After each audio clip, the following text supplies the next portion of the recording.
guys, welcome back to Footy Vlogs. We're back with another video. It's the Premier Division review show. We're looking back at all the games from the weekend past. We have 5 games to discuss. Delighted to be joined with JP Fahey, Derry fan, and Cian Minton, Pats fan. Lads, how are you? Oh, good, Ash. Good stuff. So yeah, we'll get cracking on. We'll start off with a very entertaining match in Head in the Game Park, where Drogheda United beat UCD 4-2. So obviously 6 goals, entertaining game. A brace from Chris Lyons and Gary Deegan. And Dean Williams also getting on the scoring for Drogheda. And then Sam Todd and Liam Kerrigan getting 2 goals for UCD. Obviously there was 2 absolute stonkers of strikes from Gary Deegan and Chris Lyons. The first 2 goals, the 20th and the 24th minute, are really, really top quality. But yeah, overall thoughts, it's good. I think it's a good win for Drogheda. What are you thinking that there, JP?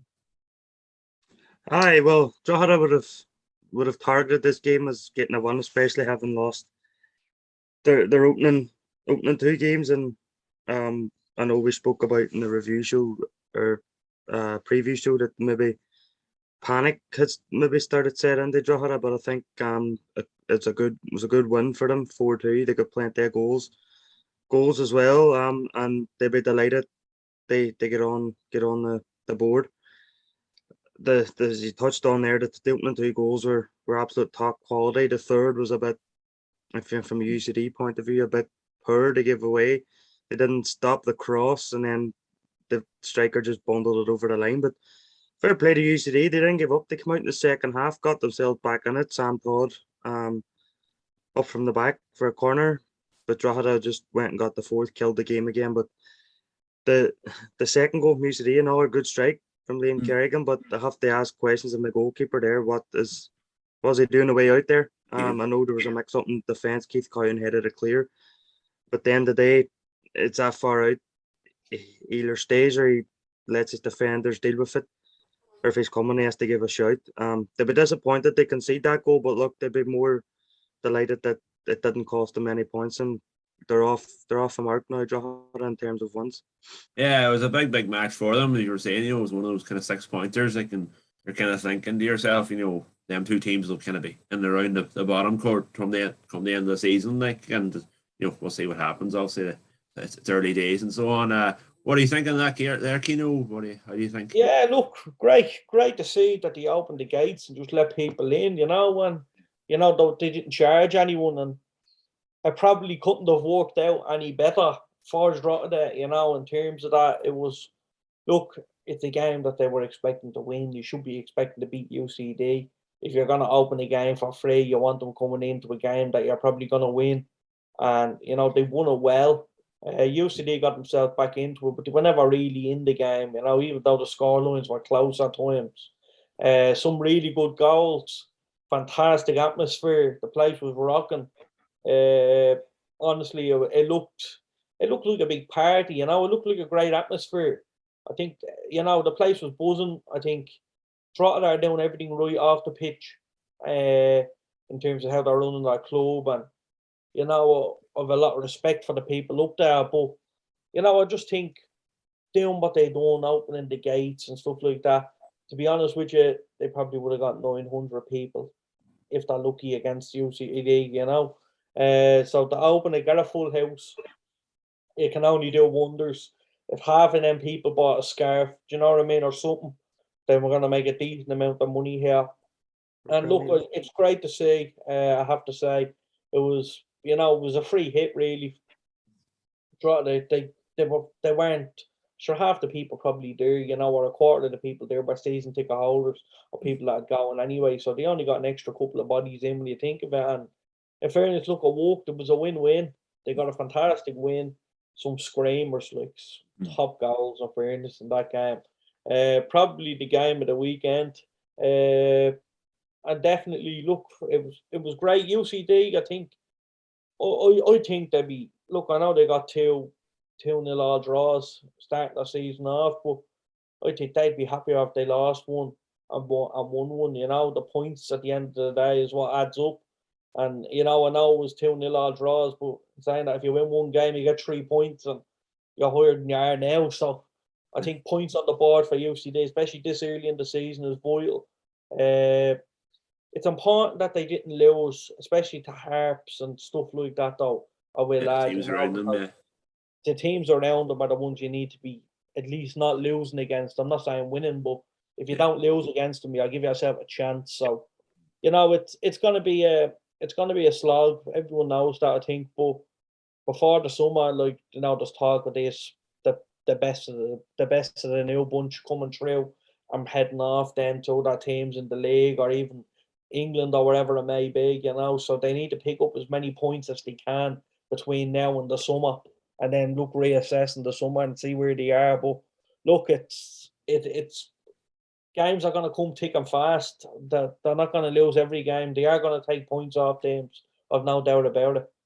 Yeah, and that's it. It was great to see Killian Phillips in the crowd as well, former Drogheda man. There was big people who were getting photographs and so on. It was a nice, like a little celebrity, wasn't he? Yeah, he was. Big celebrity.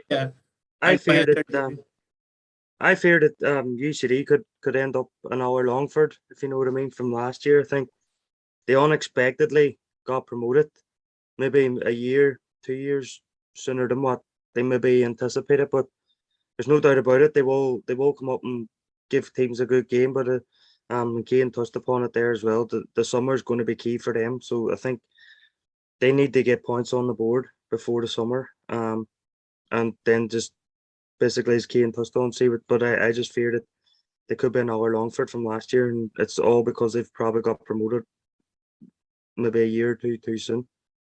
Yeah, it'll be interesting to see who they actually keep in the summer too. You also, if you're hearing stuff about Liam Garrigan and Colin Whelan and so on being linked to clubs, not even in the League Ireland, across the water or whatever. So interesting to see what happens there. But yeah, we'll move on to the second match then, which was at Top of the Park. It was Shelbourne 0, Derry City 1. Patrick McElhinney with a header on the 73rd minute.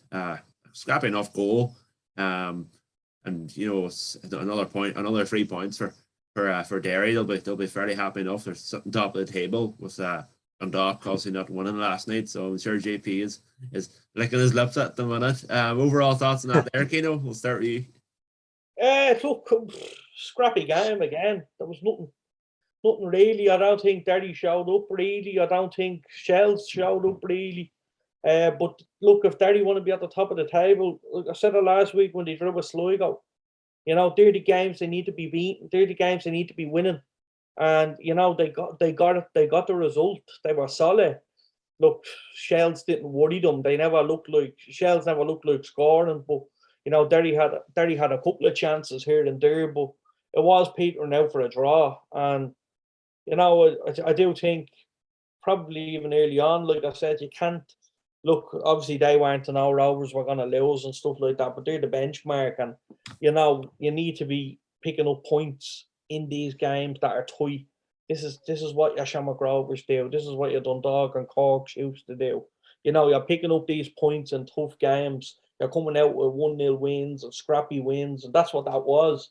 I think the goal epitomised the game type of thing. But look, a great win for Derry. They'll definitely take it back up there now. And that they'll be getting a bit of momentum now. They've obviously be looking at Shamrock Rovers now, and the whole league will probably be looking at Shamrock Rovers in terms of 2 losses now in the first round of games. Well, I know we're only halfway through, but that's the way it is. And halfway through the first round of games, they're already 2 down, which is, I think it's after giving everyone a little sense of hope. In the whole league, in general, where even Pats now obviously after beating them, and Derry, of course, beating them. Like Derry are expecting to be up there, but also gives your Pats, your Dundalks, your Bows, nearly everyone in the league just a little bit of sense that maybe it's not going to be all Rovers' way this year, and maybe we can upset them a little bit. And look, that like I says, Derry, they're the games you need to be winning. They're the games you need to be, getting out of there. And saying that though, with Derry, they didn't really play great in the game, and they didn't play great against Sligo, but they didn't lose both games, and I think that says it all.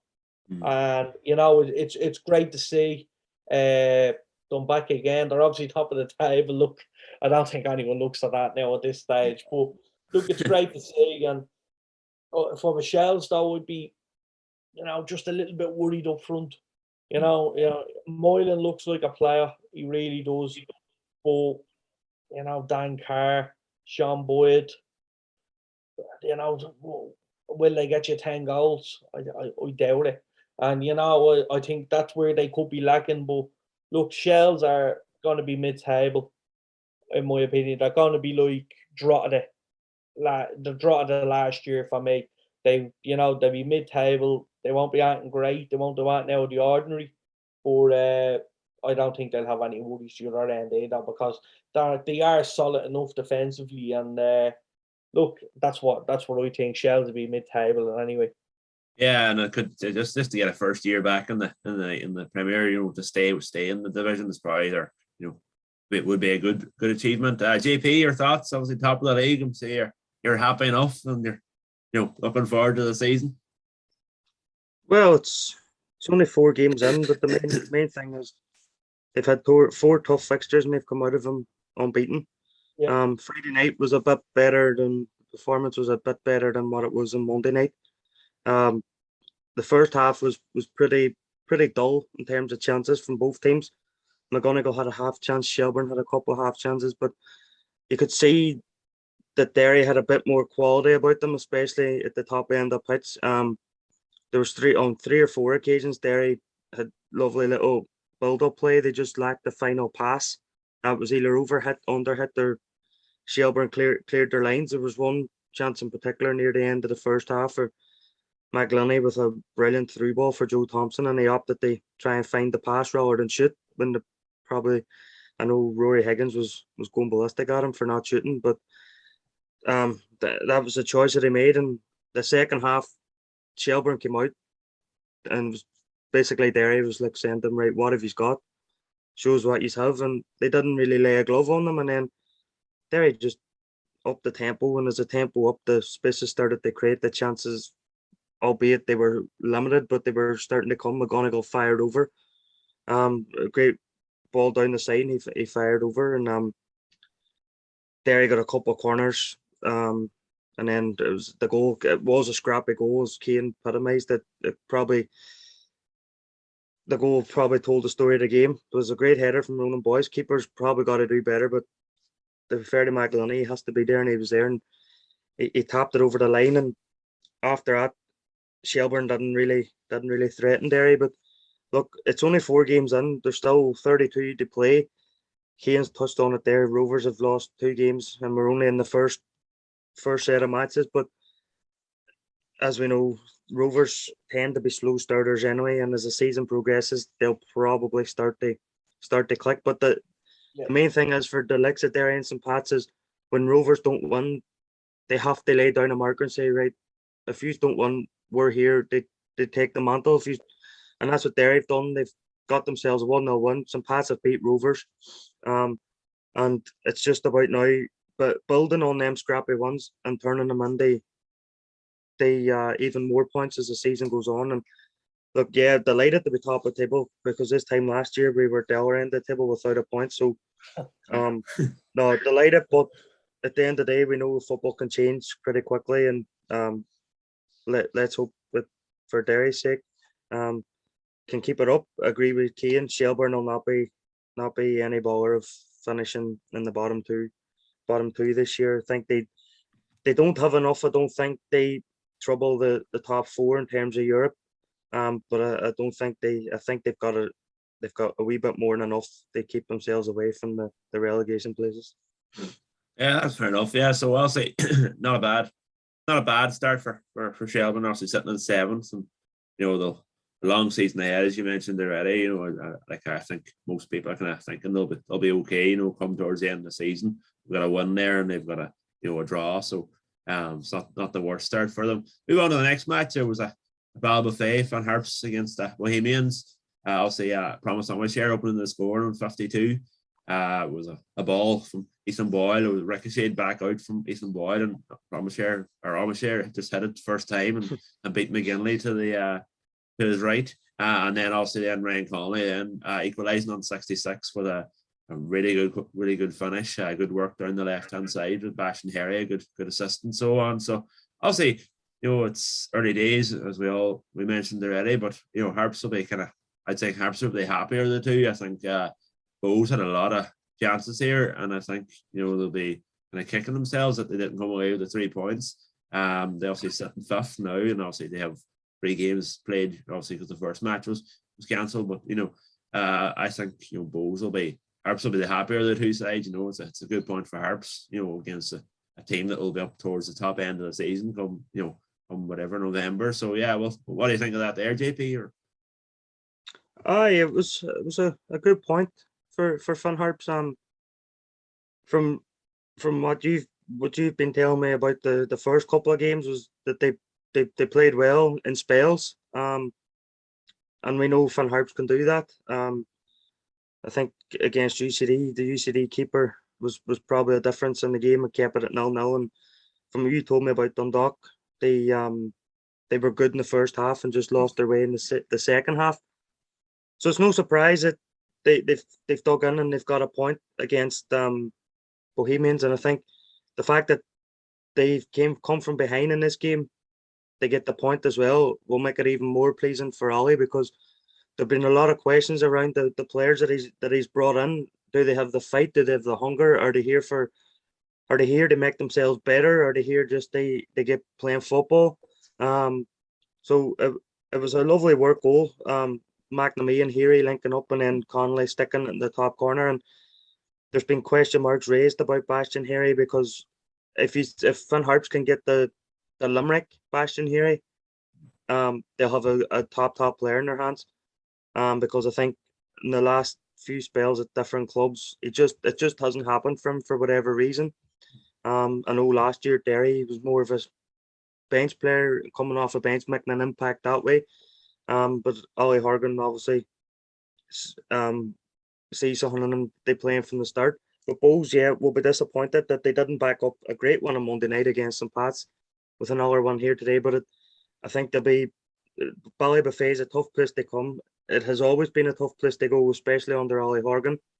So in hindsight, with the chances they created, they hit the bar and stuff like that. And in hindsight, they'll look back and say we should have won it, but they'll count their blessings that they didn't lose it. And because not many teams will go to Finn Park this year and pick up too many wins, I don't think. Yeah, and that's it. And I was chatting to a Bows fan in the bar after, and he was saying, that's the type of result there that they'll look back at the end of the season when they're sitting in fifth or whatever, when they miss out in Europe or whatever it is, and they'll be thinking, there's 2 points dropped and so on. But it's early days. Lots of things can happen. I must mention the refereeing display from Damien McGrath were really, really bad. 6 yellows with 7 actually in the first half, including Gavin Dykes, Harps assistant manager. Basically just card happy. Very, very, very kind of ruined the game. Yeah, you could say, I was surprised at the second yellow for Promise on the cherry. Yeah, very harsh. I think it was a free kick in the Hunmore. Look, the referee only gets one look at it at the end of the day, but I don't even think it was a free kick and that was it, and just get on with it. And I didn't see the game, so I can't comment on his performance. But that one decision, I thought didn't think it was a red card.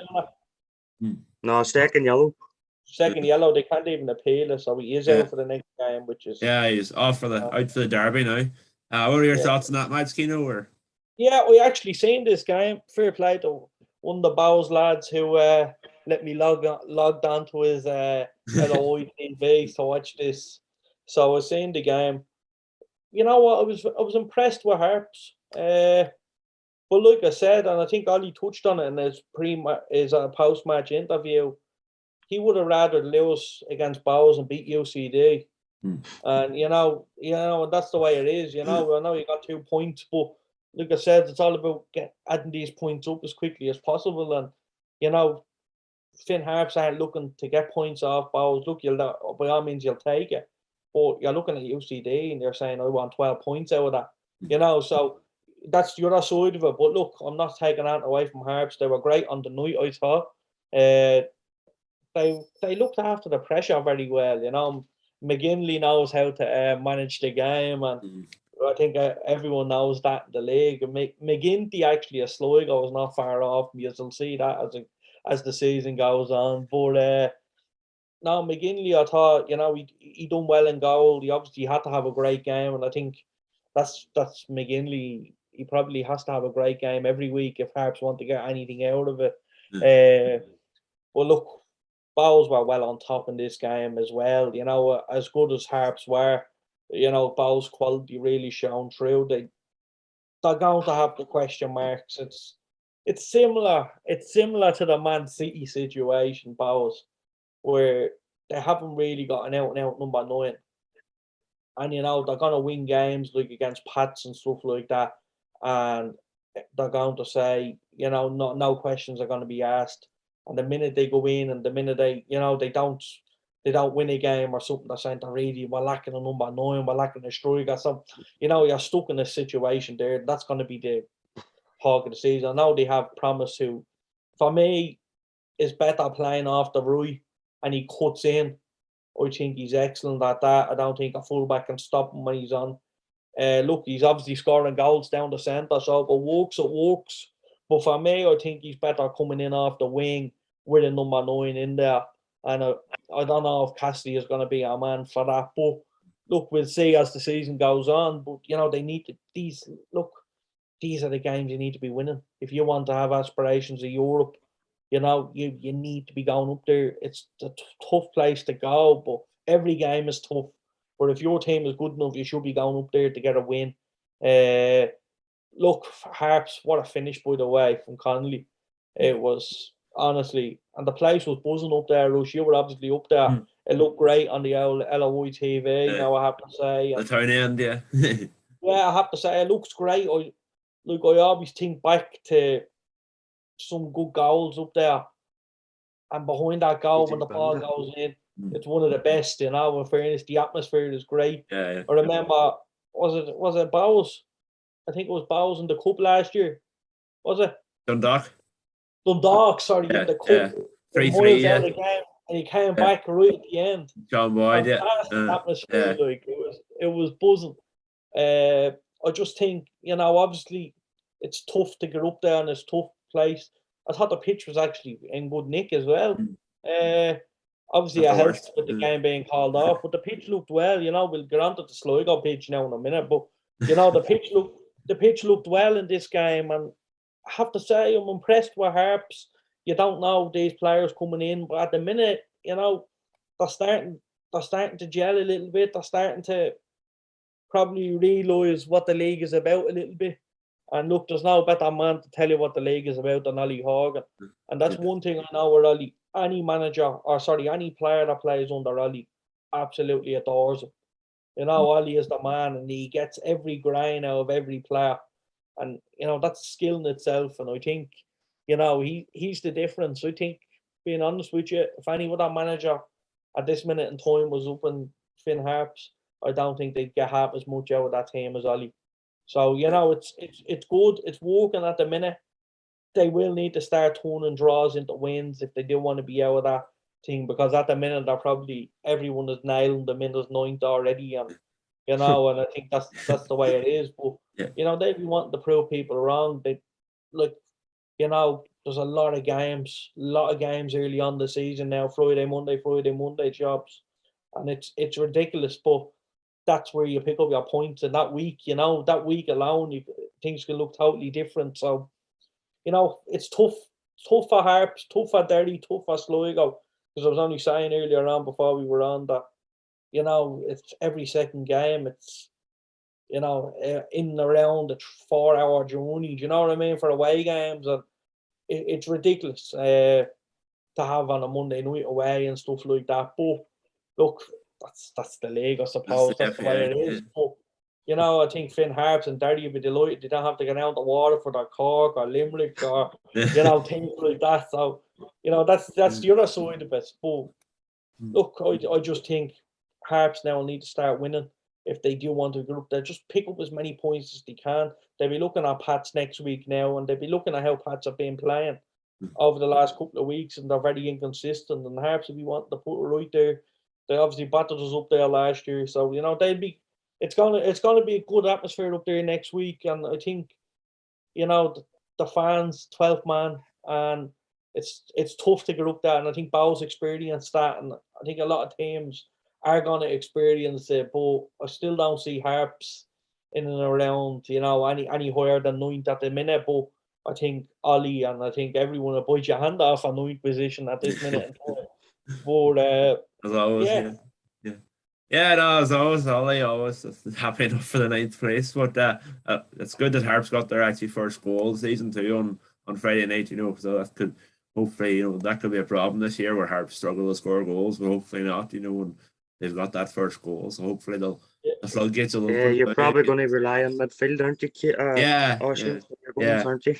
Yeah, well, that's it too. Like, it was really kind of, it'll be hard. It's hard to see where the goals are going to come, and to see what Mihalovic is like, and what was Matty there as well. We don't know if they're going to work out, but we'll hope for the best. So on Shamrock Rovers nil. So obviously Chris Forrester with a header on the 55th minute.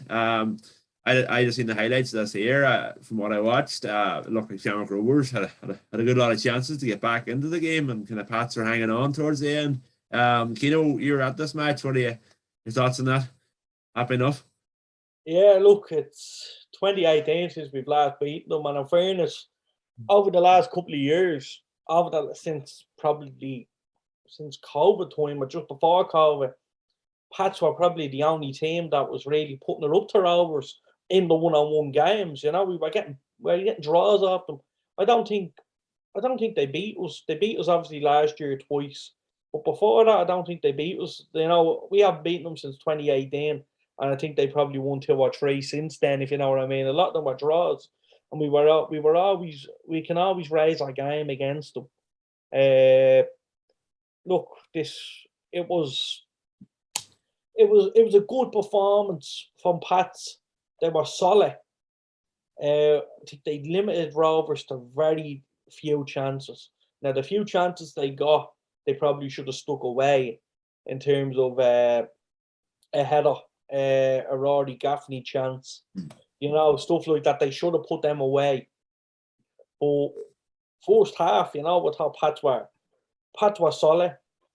2 or 3 chances, really. There was nothing major in the game, but they were comfortable. But that was like, I wasn't surprised about that, because we've been comfortable against Rovers nearly every time we've played them. Even last year, even though we, probably apart from the game in around the summertime, I think it was 3-1 they beat us. So I think it was 3-1 if I'm right. But apart from that game, we were holding our own in all the games, against them, and we were solid, and if anyone would probably agree with me on that.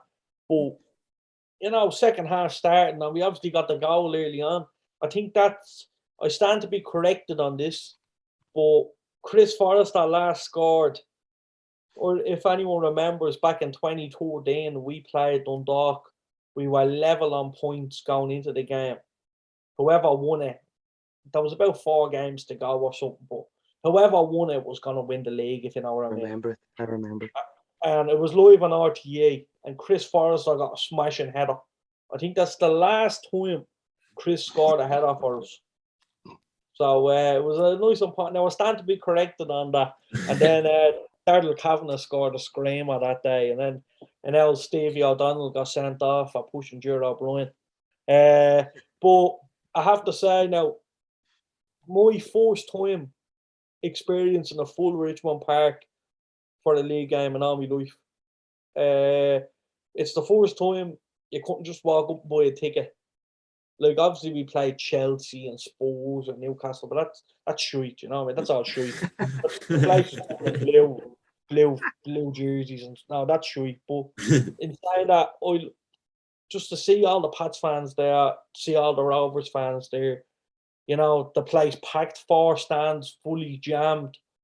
I think it was great to see. And look, I'm lost as to why, they're showing the FA Cup final for the women's today on RTE News now or something. Why can't they not put this game on, or put any game on at the weekend on the RTE News Now show? If they can do it for a women's FA Cup final, why can't they do it for a league game, one game a week. You know what I mean? I just think it's easy, or even like obviously they're showing games now, and they are. I'm not going to criticise them for not showing games, but why can't they show one game on the RT News now every week?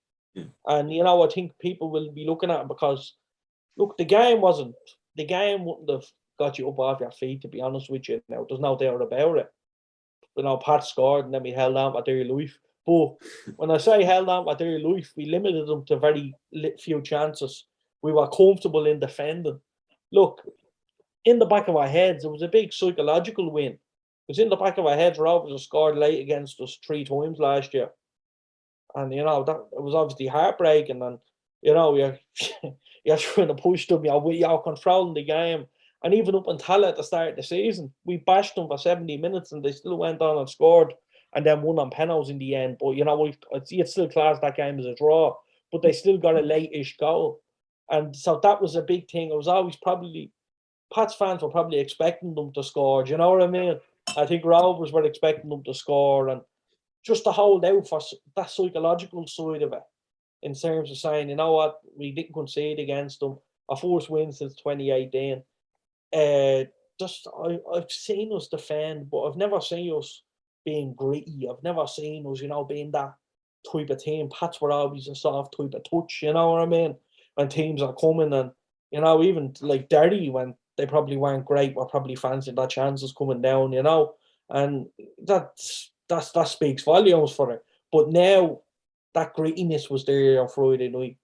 The frustrating part is you can do that on Friday. Then you can have a performance like we did against Bows on Monday. And then the performance like we did against Sligo, where we probably played for 20 minutes of the game, and it's disappointing for that side of it. But look, you can only beat. I'll take a win against Shamrock Rovers any day of the week. Like I said, I think it's great for the league, not just for Pats or Derry. I mean, for the league, I think, there's obviously going to be massive pressure on Rovers now next week, you know what I mean, in the derby at home. Could they lose three games in the first round already, and stuff like that. And if it happens, it happens. But over the course of 90 minutes, Pats, Derry, every team can beat Rovers. There's no doubt about it, even Harps. But it's over the course of the season with the squad that they have. They start picking up more points and more points as the season goes on. And that's when, clubs like Pats, I won't say Derry because they have a fairly decent bench as well. But, this is where the problem lies. It's down the season, And I think it was a great win, great atmosphere. I think if any Pats fans are listening, they'll know that anytime Pats seem to get a big crowd at a game, we end up losing. And then, half that crowd comes back the following week.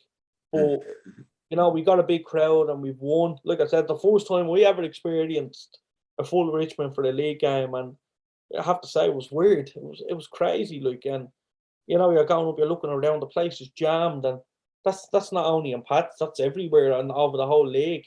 I'm not saying this, look at the crowd that Derry brought down to Tolga. That for me, that was a big crowd for Derry, you know what I mean? And coming down, you'd probably get, the old mini seater. As you know, JP, the little mini seater that used to go down to the game. Dundalk as well, so. Yeah, so, the crowd, there's a buzz about the league. People want to go to these games. And, it's, for me, it's getting to the stage now where it's a shame the grounds are just so small. And, there's no doubt, it's a shame because I think Derry could fit another 2,000 people in there. I think, I'm not going to say Pats because I don't think Pats will probably get that crowd again for another little while. But, the likes of Derry, Bowls, these teams can probably get another few more in. But look, I'm going a bit off topic here, starting to waffle. I'll say now, great win for Pats. Look, I'm delighted with it. And it means nothing though if you don't go up to Harps next week and win. That's the problem with Pats. We've a chance now where we're playing Harps away, UCD at home, and then you have Derry. Yeah. So, you have a chance there to pick up 6 points. 7 if you can. If you nick a draw out of Derry, you'll be happy. And, if Pats can get 7 out of the next 9, I don't care whatever way it comes. Yeah.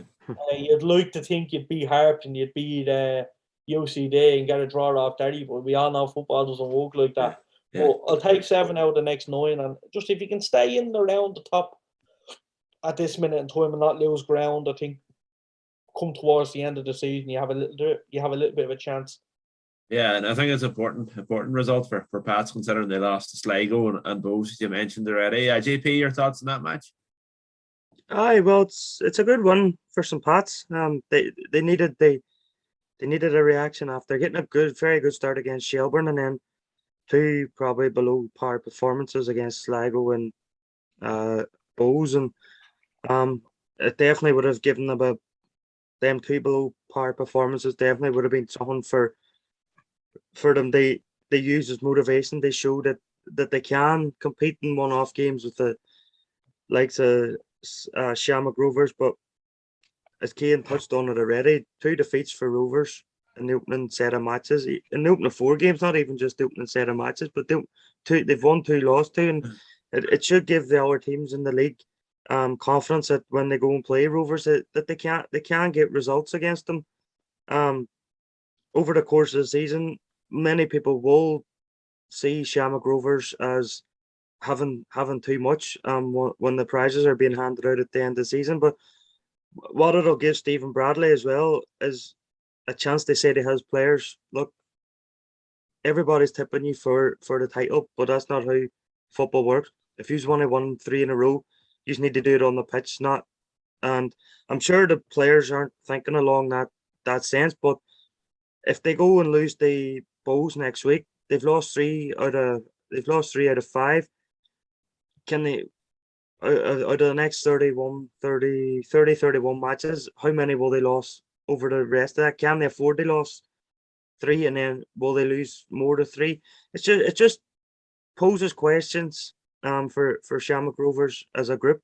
As they look, I have no doubt that they'll react, and they'll probably go and beat Bows next week, and nobody will talk about the defeat the Pats, but they've lost 2 games, one to Pats, one to Derry. That's their 2 nearest challengers potentially over the course of the season, and it's 2 teams that Derry hadn't beat them since 2017 as well. Pats hadn't beat them since 2018, so it's given them 2 teams the confidence that they themselves can not only compete with Shamrock Rovers over the course of 90 minutes, but they can also maybe do it over the course of a full season. And if it's telling Rovers as well, if you're going to drop points, we're going to be waiting on the wings to pick up points. And I think it's going to be an interesting season, especially at the top end of the table. Yeah, that's a thing. It's going to be a tighter league, so I think it'll be even tighter than last year. But yeah, we'll move on to the last match then, where Sligo drew 0-0 with Dundalk in the showgrounds last night. I missed this one. I was out gigging, but I think Keno watched it. Keno, overall thoughts on that? Yeah, look, I wasn't annoyed for it. The pitch didn't suit the game. Pitch didn't suit Sligo's game or Dundalk's game. I didn't like Stevie O'Donnell's comments after the game. I don't know if any of you have seen it. Yeah, I heard them. Yeah. I think he was very disrespectful to Sligo. I think, look, I'm not just saying that because he left Pats and stuff like that. If the Pats manager turned around and said that, I think I'd say the exact same thing. I think it's a little bit disrespectful. If anyone didn't listen to it, go and listen to it. I think he wasn't worried about his own performance. I don't think Dundalk were great in the game. I don't think they created enough. But I just heard excuses, to be honest with you. Now I haven't heard Liam Buckley's now. I doubt Liam would be up for that. You know, Liam is far more experienced. But, you know, in terms of the game, look, what I'm saying is the pitch didn't help. I know that. Sligo had a fair few chances. You know, few and far between. Aidan Keane got through. By a shocking decision from the referee. You're a ref yourself, JP. Did you see it? No, I haven't seen no highlights. All right. No, Neil Doyle, the ball hit Neil Doyle. Right. And as the ball hit Neil Doyle, Sligo broke off the bounce off Neil Doyle. Yeah. Got right through on a one-on-one with Keane. And he just missed it, but the ref played on, didn't blow it. But who played the pass? Yeah, Was it a Sligo player? It was a Sligo player, but if the ref hits if the ball hits the referee, he has to stop it and give a drop ball. If a Sligo player plays it and it goes to a Sligo player, if he plays it, hits the ref, goes to a Sligo player, I think you can play on. Yeah. I know if it definitely had been a Dundalk player played it and it had him went to Sligo player, he has to give the drop ball. But I have seen where if the hitting the referee and it's created an attacking situation for the team, I have seen referees call it back. But now I need to maybe go back and read the wording on that. But I need to go back and look at it. But yeah, I'm just looking at Dundalk. I'm looking at the reactions of the Dundalk players. It was mayhem. They were roaring at Neil Doyle, abusing him, and it looked wrong, if you know what I mean. It didn't look like it should. It didn't look. Explain like that again. So the Sligo player played the pass, it hit the referee and went to Sligo player. I think it was the Sligo player, yeah. But he played the ball and it was in and around the final third. Yeah. Right? I think if Aidan Keena's in and goal, yeah, I've just remembered now. If the ball hit him and it created a promising attack for Sligo, he has to call it back. Yeah. And that's that's exactly what it was. And Aidan Keena got through. It was the best chance of the game and he just put it out wide left. He drilled it along the ground. He missed it. That was the real chance of the game. Did he call it back, Ian, or did he not call it back? He didn't call it back. He played. He didn't call it back. He actually put his hands up for advantage. No, he said if he's created a promising attack, he has to call it back because it happened in the now that it's refreshed my mind. It happened in the Irish League. With Lumfield and Coleraine. The Coleraine player got the ball and it hit the referee and it fell to the Lumfield player and he stuck the ball in the back of the net and the referee gave the goal. So that's it. I've refreshed my mind and that's it was. Now I have to say, it looked wrong. It looked like it shouldn't have stood.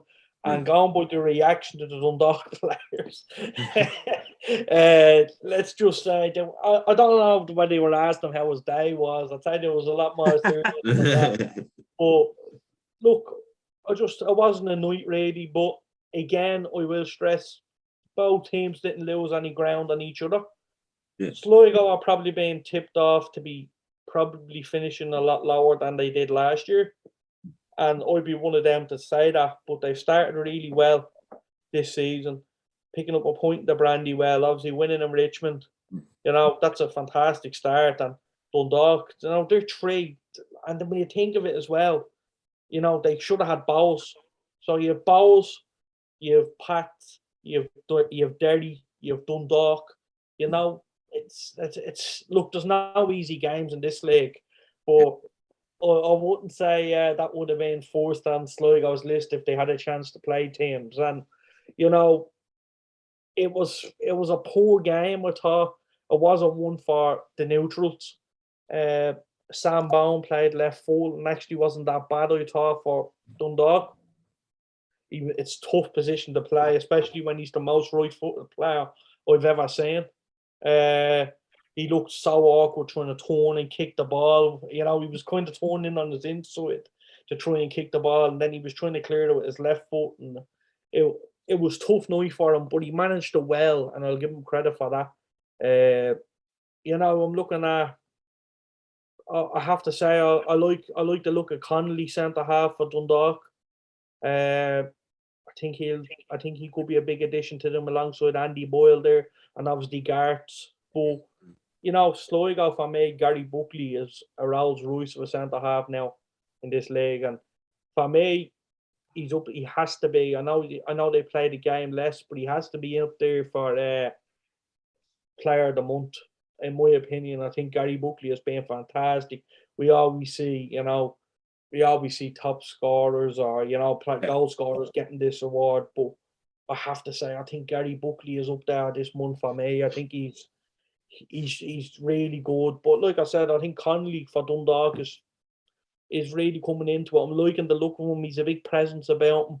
I think he's going to create a good partnership with Andy Boyle. Wasn't a night for football. The pitch didn't help, but like I said, I didn't like the disrespect, I thought. You know, the disrespect shown there because, look, let's be honest, so you don't look a gift horse in its mouth and you're going up to Oreo Park in the summer and it's the driest and, you know, we've seen it in Derry as well. The pitch up in Derry in the summer sometimes just be awful to play on. And, you know, you see that all the time and it's not great, but, you know, you don't slate other teams for it because, you know, like I said, I can't see Roddy Higgins giving out too much about the pitch in Oriel, you know. And it's the way it is because people will say, well, your pitch isn't much better, you know, in the summer. But, you know, hopefully that's sorted this year now, and I'd say it will be. But, you know, I just thought it was a little bit disrespectful for me towards them, and, you know, I think Stevie's better than that, in my opinion. I can get he's frustrated. It's just after the game, but, you know, I wasn't great on it now. Yeah, I think it's up to the fans to slag each other about the pitches and so on. It's not really up to the manager. But yeah, JP, your thoughts on that there? Obviously, Dundalk had a chance to go top if they had won that match. Obviously, they drew, so they still lay in second. But it's not a bad start for Dundalk, with the new players and so on. 3 draws and a win. Your thoughts on Dundalk so far? Aye, it's a decent start for them. New manager as well. New regime. So they'll be delighted that they are at the top end of the table so early on. Because whenever you have so many changes behind the scenes, on the pitch, on the sidelines, the whole club changed basically. So whenever you get that amount of changes in such a short space of time, the last thing you need is a bad start. And they've got a good start. They got a good draw to start with Derry. They've beat Harps. They've drew with Sligo as well. So that's 2 teams that's going to be up in and around the European positions, and Dundalk will no doubt see themselves as one of them teams, one of those teams that can get the European spot. They don't have Europe this year. Nobody really backing them to get into the top 3. So they'll see themselves as a contender for 4 spots. So one thing they didn't want to do starting the season is falling behind, and they haven't done that. And they seem to have found a gem in Stephen Bradley. They've brought him on loan and from Hibs, and he's hit the ground running, and that's really what you want from your new signings. But look, I've seen both of these teams they start the season, and they've got good players, and they've got good managers. But I don't think they'll have enough to trouble the likes of Rovers and Pats and Derry over the course of a season. I think these 2 will definitely fight it out along with Bows for that 4th spot. And they'll both be really, really good contenders in one-off games as well in the FA Cup. And the FA Cup winner could come from any one of Derry, Pats, Rovers, Bows, Sligo, UCD. I'll take it again, I'll tell you. I'll take that day all over. So Dundalk will definitely, like as we're saying, we're not seeing them as a top 3, but behind the scenes, Stevie O'Donnell's probably using that as motivation for his players. Is here, look, they're all right, news go off. Let's go and prove them wrong. Liam Buckley probably the same. But I don't think there's enough firepower. In Sligo, they trouble the top. It's trouble like with Derry, Pats and Rovers. Dundalk still have Pat Tobin there and Dave McMillan.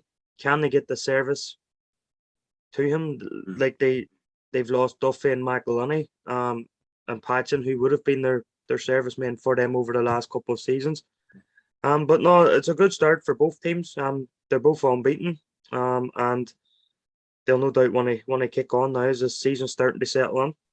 Yeah, and that's it. In Sligo, obviously, they've only played 3 matches, but they've only conceded 1 goal, so it's not a bad defensive record so far. So it'll be interesting to see how they get on. Yeah, that's basically it for the Premier Division show. Thanks to the lads for coming on. Drop a like on the stream, and if you're not subscribed already, subscribe to the channel. It helps the channel to grow and so on. Cheers for coming on, lads. No bother. Thanks for having us.